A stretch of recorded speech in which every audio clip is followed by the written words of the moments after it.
Hello everyone and welcome to City Beat. I'm Nancy Byrne and we are in the Mayor's Gallery at the historic 5th Street School where they are currently honoring the Chinese Year of the Pig. We'll take a closer look at some of these images a little bit later on. But first, you know, the city of Las Vegas is well known for trying to find a cure for homelessness. We're not alone in this struggle. A lot of cities in our country are dealing with the very same thing. Well, right now, Las Vegas is trying something a little bit new called the Courtyard. It's modeled after similar programs in other cities and finding great results, and we're hoping for the same thing here. Right now, we'd like to introduce you to just 2 success stories that have come out of the Courtyard.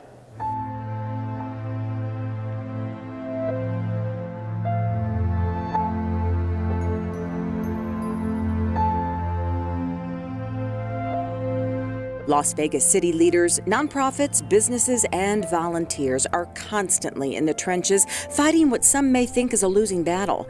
But Las Vegas is not raising a white flag in this fight. Instead, we are always looking for new and innovative ways to get people off the streets and into dignified, safe housing. One of the latest efforts is this, the Courtyard.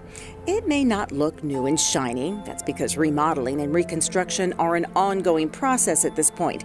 So really what is amazing is that even in the midst of the dust, the Courtyard is still turning out success story after success story.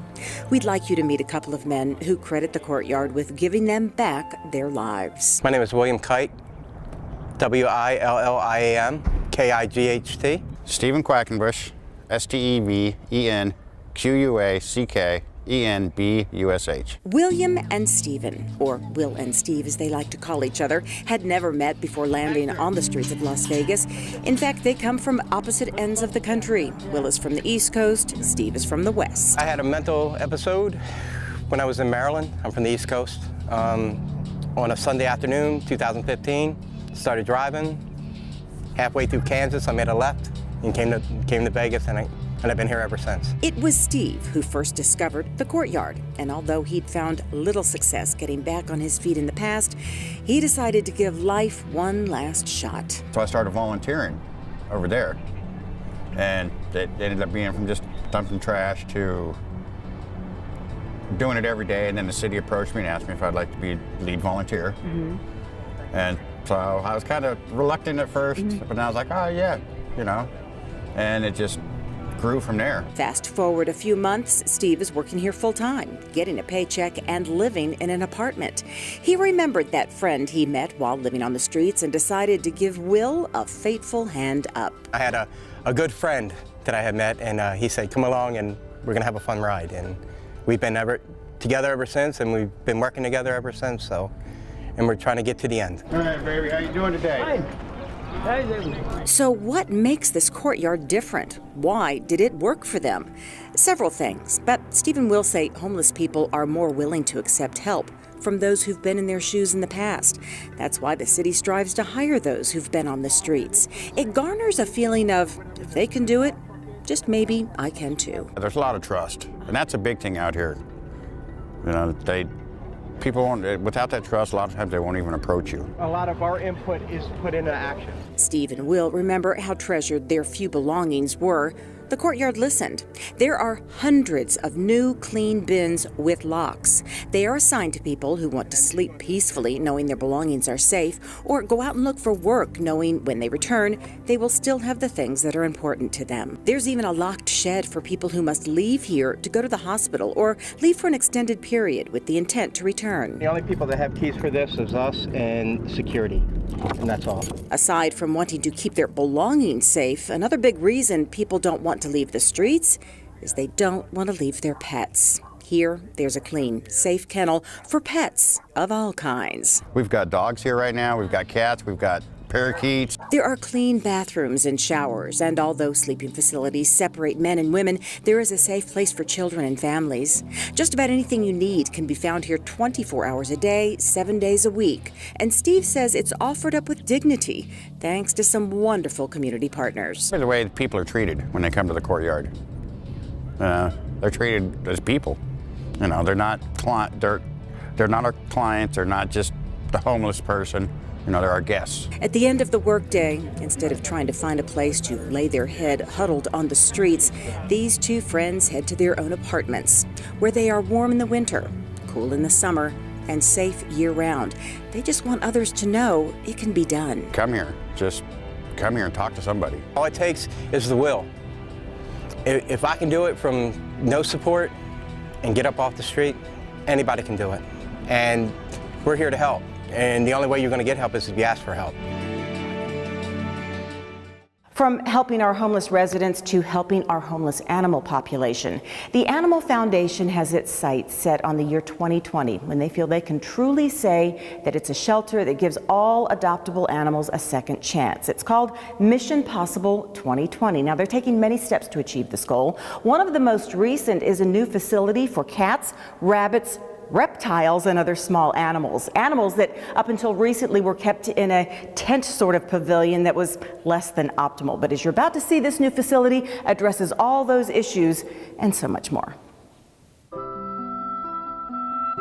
From the relaxed look of the cats in these cat condos and in the cat suites, you can immediately feel like this brightly lit, spacious new shelter is going to go a long way to help the Animal Foundation staff get these animals new homes. When they are relaxed and happy, they quite simply are more appealing to families looking to adopt. Oh, they're so much happier now. It's quieter in here with them. They're separated from the dogs. The ones that are a little stressed in the cage actually do really well in an open area with the tree or with the playthings. And even the cats in these kennels have more space. Staff here has seen a dramatic difference in the pets' demeanors and how that indeed reflects on adoption rates. Our cats are really thriving in the new building. They're happy, they're comfortable, they're more relaxed. They have more opportunity to interact with potential adopters. And some of them are getting adopted the very same day that they get put out for adoption. The new building is not only housing cats and kittens. We have reptiles, we have bunnies. We also have a few dogs in this new building. And this is the first permanent adoption facility that we've ever had. So this is a great addition to our campus. We have our offices in here. We have some community rooms. And along with the new shelter areas, there are some unique features that will enable the cats to have fun, interact, and get some exercise. We have a cat tree, so that's a prominent feature in our lobby, and we will have cats in there 2 or 3 at a time, and we're hoping that they start climbing the tree. But it's just great enrichment, great exercise for them. The new facility was made possible through the Engelstadt Family Foundation, private donors, and jurisdictions. And while it was badly needed here at the Animal Foundation, it's only part of the formula that is helping the staff here reach its goal of 2020, called Mission Possible. Our goal for 2020 is to save more healthy and treatable animals, and we're doing that by making more of our special needs animals available for adoption. We're providing more medical care. We're providing some behavioral interventions that we couldn't do in the past. So we've got more behavior training programs. We're trying to keep pets in their homes so owners don't have to surrender if possible. And we've made a lot of good partners where we can transfer some of the animals out to other facilities. So. Another new step now being taken is the clearance to adopt out animals that may have ailments that hinder their health but do not take them off the adoptable list. Pets like Bailey. We've done some testing with Bailey, and it's not quite clear yet if Bailey is going to become sick or will live a few years or even longer. But right now she's happy and healthy and would love a caring home with no other cats because she is potentially contagious to other cats. These guys tend to do really well for a while and just need some regular veterinary care. She's a special needs cat who might need some extra care, but if somebody's willing to dedicate some time and resources to her, she can make a great pet. Dr. Freeman says they are also expanding the vet services available here at the foundation so they can treat more pets and more pet illnesses. So our veterinary services provides low-cost spay-neuter and low-cost vaccines for the public. For the animals that are here in our care, we are doing more surgeries and treating more illnesses. We don't have currently a clinic where public can take their sick animals for care, but once again, we're offering the low-cost vaccines and spay-neuter, which is a big step in helping the community. With hundreds of pets being turned in or rescued by animal control every day, it is a battle to stay ahead of the influx of animals that end up here at the Animal Foundation. But it's a battle the staff refuses to lose, and they believe that expanding and improving what they do here on their end and continuing to educate people on how to be responsible pet owners, it is a battle that will be won. We're saving now 87% of all cats and dogs. We will eventually be saving all healthy and treatable animals that come into our care. We don't use the term no-kill usually because it's confusing, but no-kill is saving 90% or more. So we're very, very close to reaching our goal. Pet overpopulation is a community issue. Pet owners who are not licensed breeders must get their animals spayed and neutered. You must be able to provide a safe and humane home where animals can be warm in the winter, cool in the summer. You must be able to take care of them, give them love and attention and health care. If you can't do all of that, you might want to wait to adopt. Now, if you're already a pet owner and you're facing some sort of challenge, the Animal Foundation encourages you to call them to see if there's any kind of assistance they can give you, or surrender your pet to the Animal Foundation. There is no judgment. They would rather have a pet in there, safe and cared for, than left out on the streets where it can be attacked by other animals, hit by a car, or die of starvation. You can adopt at the Animal Foundation daily, 11 to 7. We're going to take a quick break, and when we come back, we'll show you how some local barbers are helping some little kids not only look better, but feel better about their reading skills.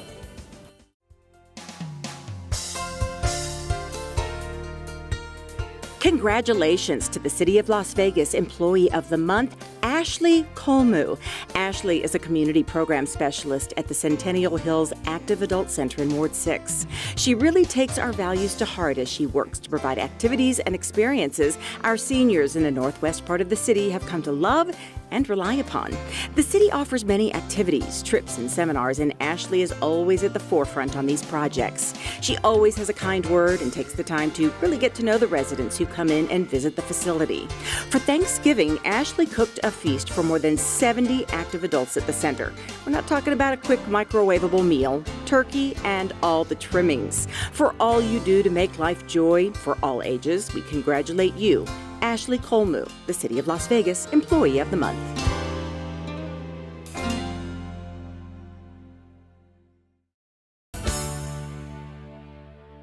Welcome back to City Beat from the Mayor's Gallery at the historic 5th Street School. We all go to our stylist or our barber to help us look better and then feel better about ourselves. But every year around this time, some local barbers are helping kids not only look better, but feel better about their reading skills. We stopped into Masterpiece Barbershop and College to find out why they participate year after year in this reading program.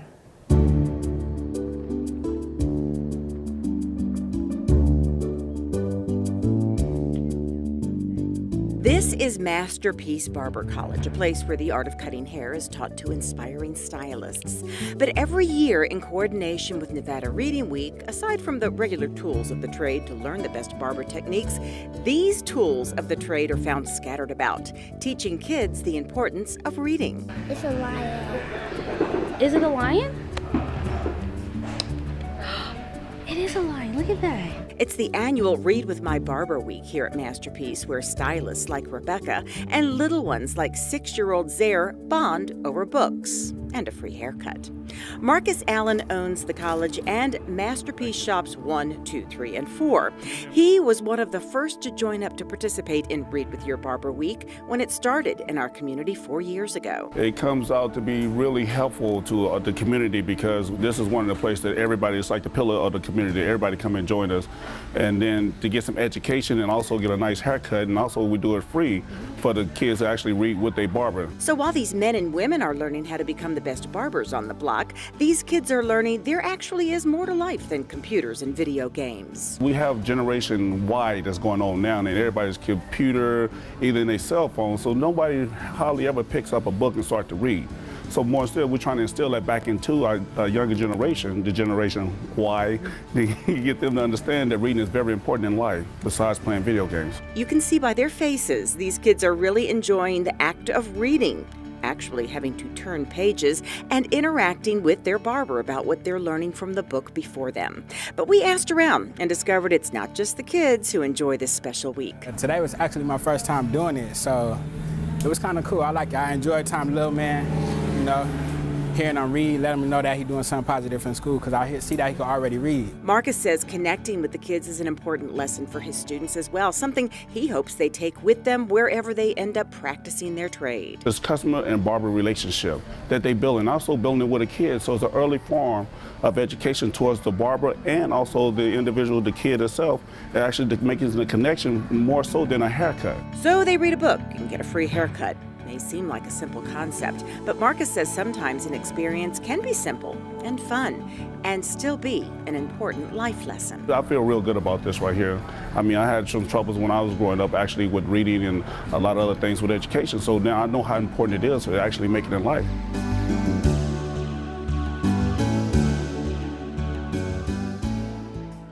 There are many partners involved in the Read with Your Barber program, including the My Brother's Keeper Alliance, the Black and Hispanic Legislative Caucuses, Clark County School District, the City of Las Vegas, and of course, Masterpiece Barber College. We want to thank them for letting us stop in once again this year. Well, if you ever thought your child might be too young to start exercising, you might reconsider when you see a wonderful program being offered at Cimarron Rose Community Center. Hi, bud.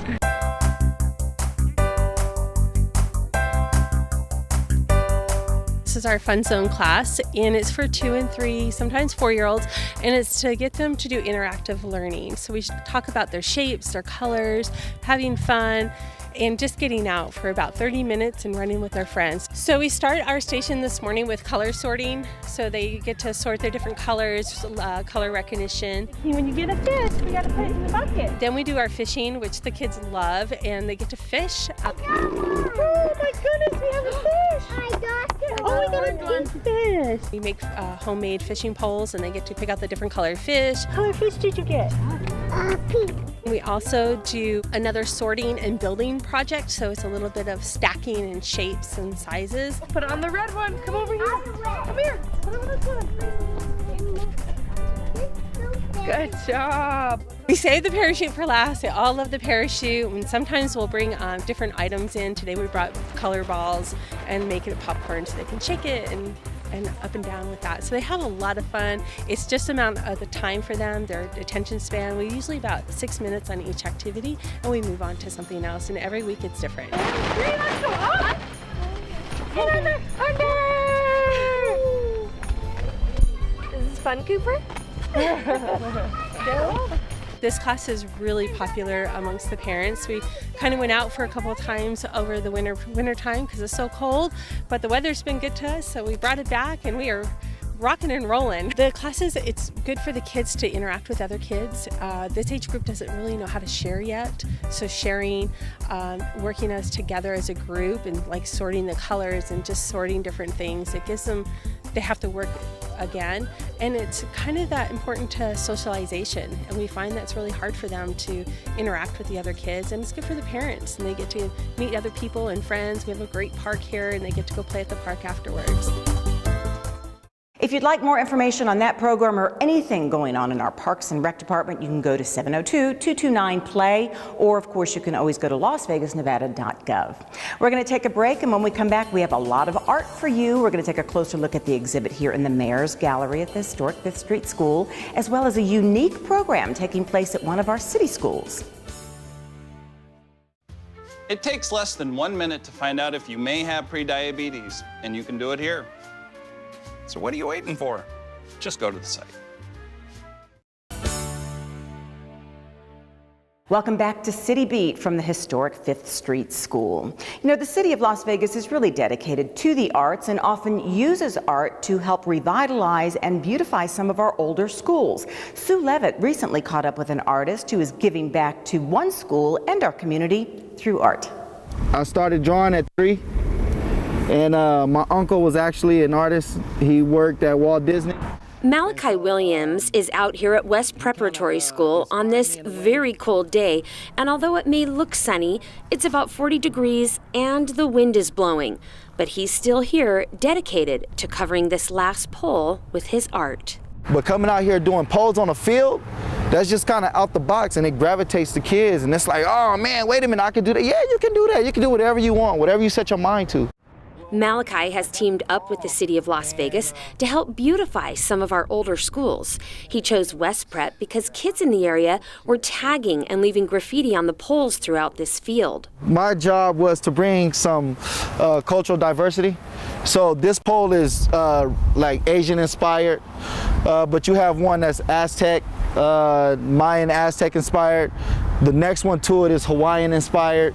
Then the one down there is African American inspired. And then you got, so it's just trying to open the school up and the neighborhood up to something that's a little bit different than what they're used to.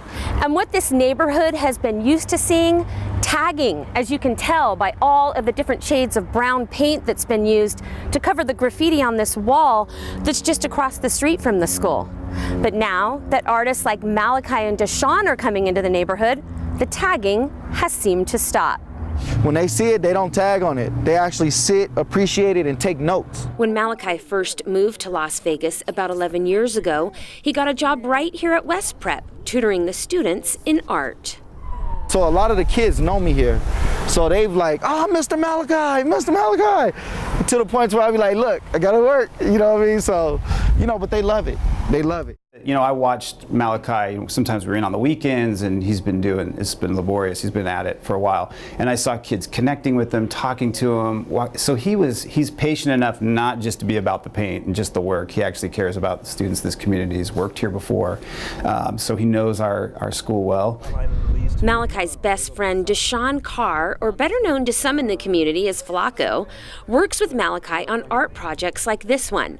Malachi and Deshawn also serve as youth advocates through their nonprofit group, House of Teens. They have their hands in many other projects within the city that help inspire and motivate our youth. To be completely honest, in 2013, I was given a second chance at life, and I saw my worth to my family, my community, and myself. And so with that, I told the Lord, if He give me a second chance, I'll do something with it. And that's the path He has me on, really just looking out for the generation behind us. It's not too many role models, especially male role models, that you see that's actually setting good example, even locally or celebrity-wise. And so to know that that's a real person doing a real thing and it came from your community, I think that's something to take pride in. And now the students and staff can take pride in these beautifully painted poles that were once covered with graffiti. But what I noticed with our students is that they love art, and it refreshes the school. Some of the paint here has been on the walls for over 20 years. It's starting to look stale. And when you do a mural, then you automatically almost have to refresh and update colors around the school because it'll look dated. So it's just been a good thing for kids to see, hey, people take pride in my school, people in the community care, and that's been a big part of our partnership with the City of Las Vegas. It's just kind of helping us flourish as a school.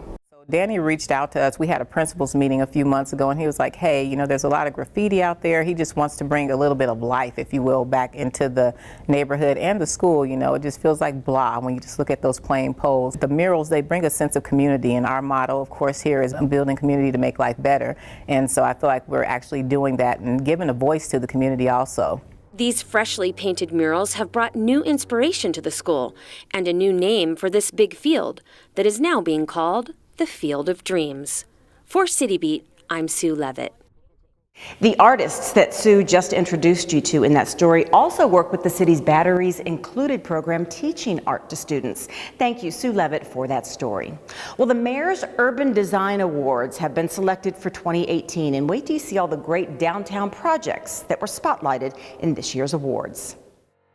There are 4 categories. The winner in the Building and Environment category is Fremont 9, a multifamily residential project at 901 Fremont Street. It was designed by the Wolf Company. For historic preservation and adaptive reuse, there was a tie. Jannyland Cocktail Bar and Reggae Kitchen, located at 1121 South Main Street, was one winner. It was designed by Rob Gerson, Alan Katz, and Danielle Crouch. The other winner was the Underground at the Mob Museum. That is located at 300 Stewart Avenue. The public art category winner is Radial Cemetery, a new sculpture by artist Luis Varilla Rico. You can see it where Main and Commerce Streets split. You will remember it from the official opening night of the Main Street Improvements Project, which, by the way, won in the public places category. The Main Street Beautification Project, which resulted in wider sidewalks, tree-lined streets, public art, and overhead bistro lighting. Congratulations to all of the winners. Well, according to the Chinese zodiac, we have just entered the year of the pig. And here in the Mayor's Gallery at the historic 5th Street School, the pig is being honored in many forms.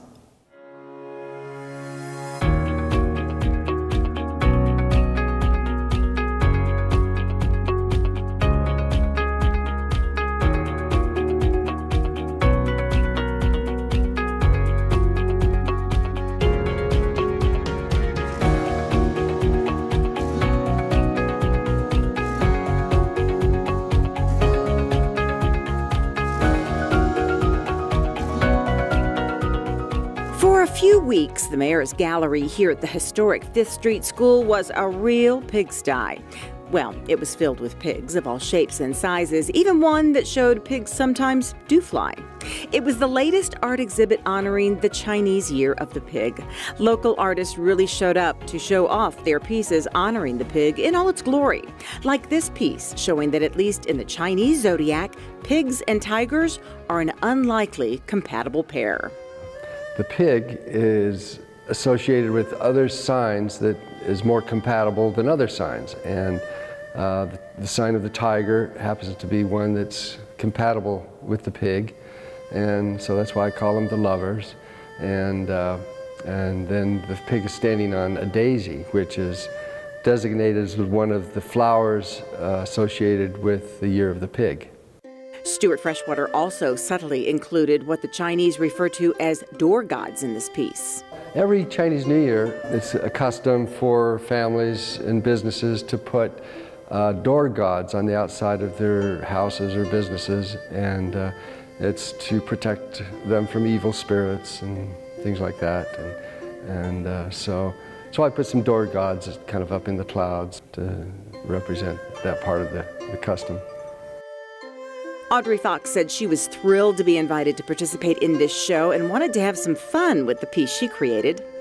My painting is called I Have Mixed Feelings About Pigs, and I wanted to make this a satire and used a lot of the symbols that represent the pig. For example, the piggy bank, and the pig likes to eat, of course. So we have a lot of Chinese food here. And I've also incorporated the flower that represents the pig, which is the hydrangea. And I wanted to make this a satire. So one of the paintings here is a pig on a blanket, which is a pun, as well as a flying pigs, do pigs fly? And then money is also a symbol of the Chinese Year of the Pig, abundance. She chose to use acrylic paint and used a technique to illuminate the canvas.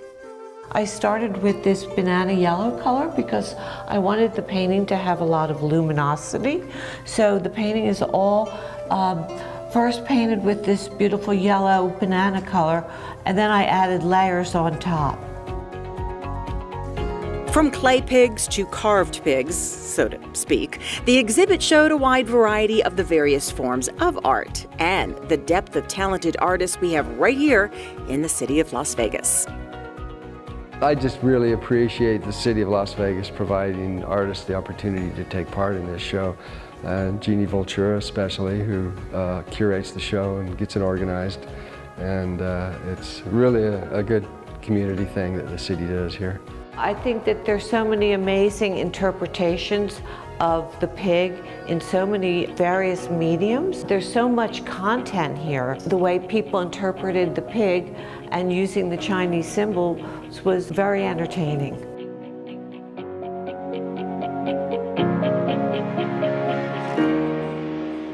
The Year of the Pig exhibit is coming down. Another one is coming up very soon featuring watercolors. For more information on that and anything arts and culture going on in our city, go to artslasvegas.org.